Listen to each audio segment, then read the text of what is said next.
Olá! Quem me acompanha já sabe que eu sou praticamente obcecada pela cultura hispânica, o que significa que uma das coisas que eu mais amo é a língua espanhola. Junto com o jornalismo, eu estudo espanhol aqui na universidade, inclusive agora eu tô fazendo uma aula de escrita acadêmica, e uma coisa que eu percebi é que todo brasileiro jura que sabe falar espanhol. Eu era uma dessas. Quando eu fui pra Argentina, eu não sabia falar uma palavra de espanhol, eu cheguei lá arrasando no meu portunhol e não entendi nada que falaram pra mim nos primeiros 3 dias.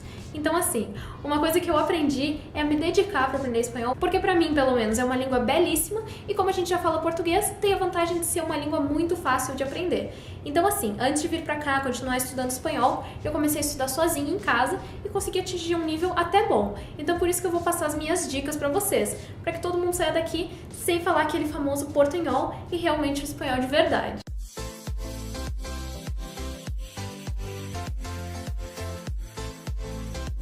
Bom, eu tenho 6 dicas para todo mundo sair hablando por aí, mas a primeira delas, e para mim uma das mais importantes, é aceitar que ninguém é fluente. Para mim esse é o primeiro passo. Aceitar que o que a gente fala no Brasil é um portunhol, quando muito, e realmente colocar a cara a tapa para aprender a língua. E uma coisa que eu comecei a fazer, que me ajudou muito a melhorar meu espanhol, foi revisar tudo que eu escrevo. Se eu tenho uma dúvida, se eu não estou segura sobre uma palavra, eu vou lá, coloco no Google Tradutor para ver se ela realmente existe. Isso é uma coisa que ajuda muito a melhorar os estereótipos que a gente tem no espanhol. Às vezes a gente tem a impressão que se falar com um sotaque ou colocar um final diferente, a gente tá falando a língua. E não é bem assim, é aquela história da Coca-Cola, sabe? Mas ainda falando sobre colocar a cara a tapa para realmente aprender o espanhol e perder aqueles estereótipos da língua, a minha segunda dica tem a ver com um site que me ajuda de uma forma incrível a melhorar meu vocabulário e também a minha escrita acadêmica, que é o SpanishChecker.com, que eu vou deixar o link aqui embaixo na descrição. É um site incrível, por quê? Ele não é que nem o Google Tradutor, não é um dicionário normal, que ele só te ajuda com o significado das palavras. Ele é um mecanismo muito inteligente, que se tu colocar um texto ali, por exemplo, ele vai entender o contexto do que tu está escrevendo e vai dizer qual é a preposição certa para aquela ocasião, por que a palavra deveria ser feminina, masculina e etc. É um site incrível, eu recomendo para todo mundo que está aprendendo espanhol, porque ele consegue entender o que realmente tu está querendo dizer e não joga só uma palavra solta lá, um verbo aleatório. A terceira dica que eu trago hoje é focar nos verbos. Essa é uma grande vantagem que a gente tem por já falar português, isso é uma coisa que eu percebo em aula, por exemplo, meus colegas americanos. 2 coisas que eles fazem é confundir feminino e masculino muito, que é uma coisa que a gente já sabe, por na nossa língua existir essa questão, e também não saber conjugar os verbos para cada pessoa, porque no inglês, praticamente no presente, tu só tem 2 conjugações.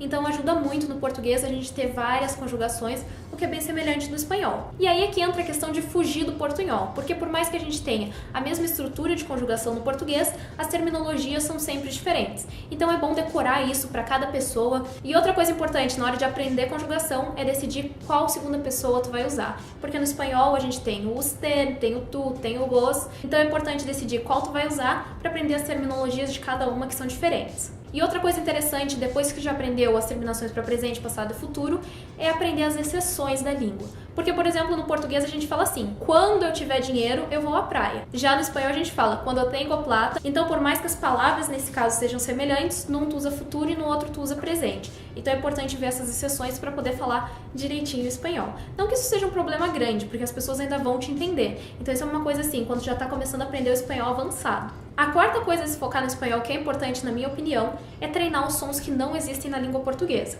Uma coisa bem interessante é que as línguas têm fonemas, que são basicamente os padrões de som de cada língua, e por mais que o português e o espanhol sejam muito semelhantes, a gente tem fonemas diferentes. Por exemplo, o ão do português não existe no espanhol, assim como existem sons no espanhol que não existem no português. O mais comum é aquele que todo mundo já conhece, que é o N tiltado, que a gente encontra em palavras como niño, pequeño, por exemplo, e por mais que a gente fale pequeno e eles entendam, é diferente, não é a mesma palavra, e por mais que essa seja uma dica que não seja tão relevante aprender de primeira, ela é bem importante para dominar a língua espanhola. Então uma dica que eu dou é, por exemplo, focar nesses sons que não existem no português, como eu já falei, o N tiltado, ou se não em palavras quando o R vem depois do L, que são sons que a gente não faz no português.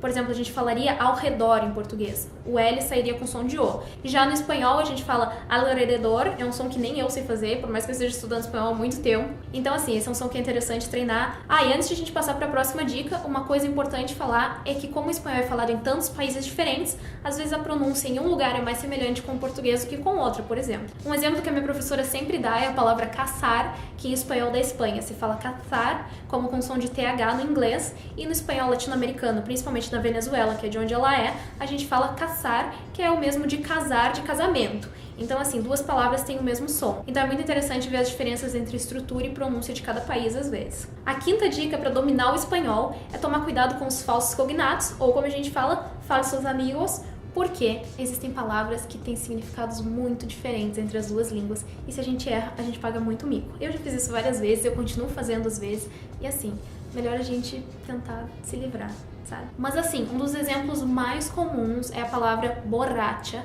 que em espanhol significa bêbada, e não borracha. Outra palavra que tem tipo 550 significados em espanhol, um deles é o mesmo que português, que é a palavra rica. Eu posso falar assim, ella es rica, significa que ela tem muita plata. Mas ao mesmo tempo eu posso falar, ella es rica, e servir assim como um elogio meio pesado, sabe? Porque rica em espanhol, quando se fala de pessoas, dependendo da conotação, pode significar gostosa. Então, assim, tomem cuidado com essas palavras e com o jeito que vocês usam elas. Ah, e outra coisa, rica também como significa gostosa, tu pode usar pra comida e pode falar, por exemplo, la pasta está muy rica. Gostosa. Interessante, né? Só não usem pra pessoas, não falem que a pessoa está muito rica, tá? Bom, e a minha sexta e última dica pra master o espanhol é usar o Netflix a seu favor. Aí que é a parte divertida que todo mundo gosta. Eu amo cinema argentino, eu vivo vendo películas argentinas. Eu amo cinema argentino, eu vivo vendo filmes argentinos tipo toda semana no Netflix. Agora eu tô vendo mais filmes em espanhol também por causa da minha aula, que é focada em arte espanhola. Então assim, Netflix tem uma sequência maravilhosa de filmes, assim, Ricardo Darín, procurem aí, anotem, vejam, os filmes desse cara são maravilhosos pra quem gosta de filme de suspense, assim, meio thriller psicológico. Então, presta atenção nesses filmes, são muito bons. Se não, tem filmes espanhóis que são muito bons também, principalmente romance. A Espanha sabe fazer muito romance bom. Filme assim, pra quem gosta de filme mais cult, também faz, que nem filme francês. Muito bom, não é meu tipo, mas pra quem gosta tem muito.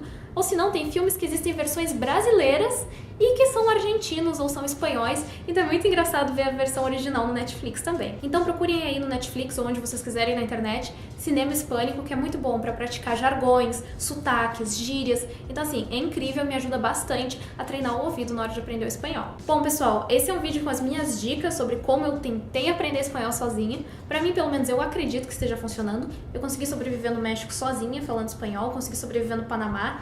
Então eu acredito que tá funcionando. Só não sei se as pessoas ficaram com pena de mim, mas espero que essas dicas ajudem vocês também. Se vocês gostaram desse vídeo, querem ver mais vídeos sobre bolsas de estudo, viajar pro exterior, aprender idiomas, não esqueçam de dar like e se inscrever no canal, vocês vão me deixar muito feliz. E muito obrigada, até a próxima. Tchau!